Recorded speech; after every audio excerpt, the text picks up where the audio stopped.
फरमाते हैं कि मैं ना मजदूर लेने गया, बगदाद के चौक में मजदूर बैठे होते थे, तो मेरी उन मजदूरों में से ना एक नौजवान बच्चे पे नजर पड़ी।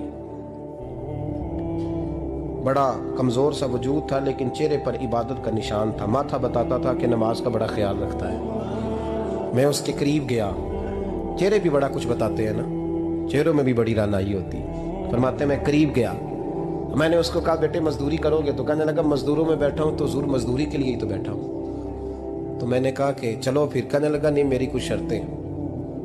मैंने कहा बताओ। कहने लगा पहली शर्त यह है कि लोग 4 दिनार दिहाड़ी लेते हैं, मैं 3 दिनार लूँगा। मैंने कहा यार भाई तो बड़ी बेहतरीन है, बाकी भी इस तरह की रख ले। उसने कहा हुजूर दूसरी शर्त यह है कि मैं आपकी मुकम्मल बात मानूंगा, लेकिन जब अजान हो जाएगी फिर आपकी नहीं सुनूंगा।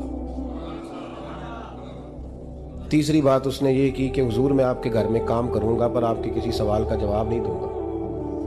कहते मैंने कहा यार तू बड़ा अजीब है, शर्तें तो मालिकों की होती हैं। कहने लगा जी बहरहाल मैं शर्तें लगा के जाता हूँ। फरमाते मैं उसे घर ले आया, काम मैंने उसको बताया, तो जो काम मजदूर सारे दिन में करता है ना उसने 2 घंटे में ही कर दिया। हमारे मजदूर सिगरेट पीने में भी तो आधा घंटा लगाते हैं, वो चाय पीने जाएं तो पौना घंटा। वहां उनको भी तो दयानतदारी करनी चाहिए कि नहीं करनी चाहिए? ने मुआहदा किया है ना जी, तो पूरा उतरना चाहिए ना। कहते 2 घंटे में। अब काम जब बंदा शुरू कराता है तो काम और निकल आता है। कहते काम मैंने उसको और बता दिया, वो करने लगा। उसने मिट्टी निकाल के रखी थी बाहर रास्ते में, तो अजान हो गई जोर की। उसने वहीं कुदाल छोड़ी कही और चलने लगा। तो मेरा बेटा कहने लगा इसको जरा बराबर कर दो। कहने लगा चुप कर जा, तेरे बाप से बात हुई थी, जब अजान होती है तो मैं किसी और की नहीं सुनता, सिर्फ अल्लाह रसूल की सुनता हूँ।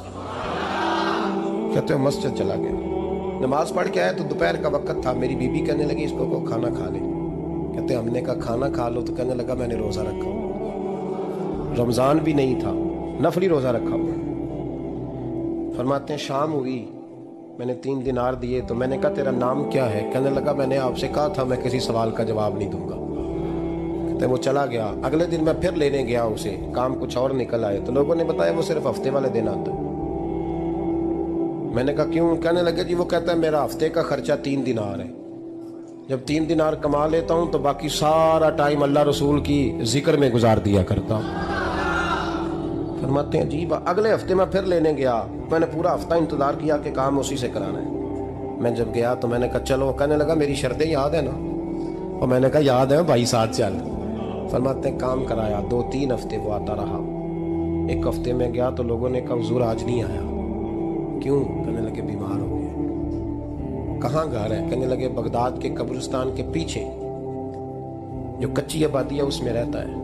फरमाते मैं गया, दरवाजे पे दस्तक दी तो कहने लगा हुजूर आप हैं? दरवाजा खोला है, आ जाइए।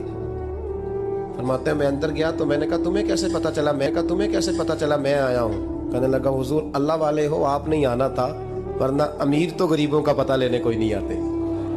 कहते मैं करीब गया तो कहने लगा मैं आपका इंतजार कर रहा था, तेज बुखार है, तप रहा। जेब से कुछ पैसे निकाले। कहने लगा ये पैसे रख लें। एक अंगूठी निकाली।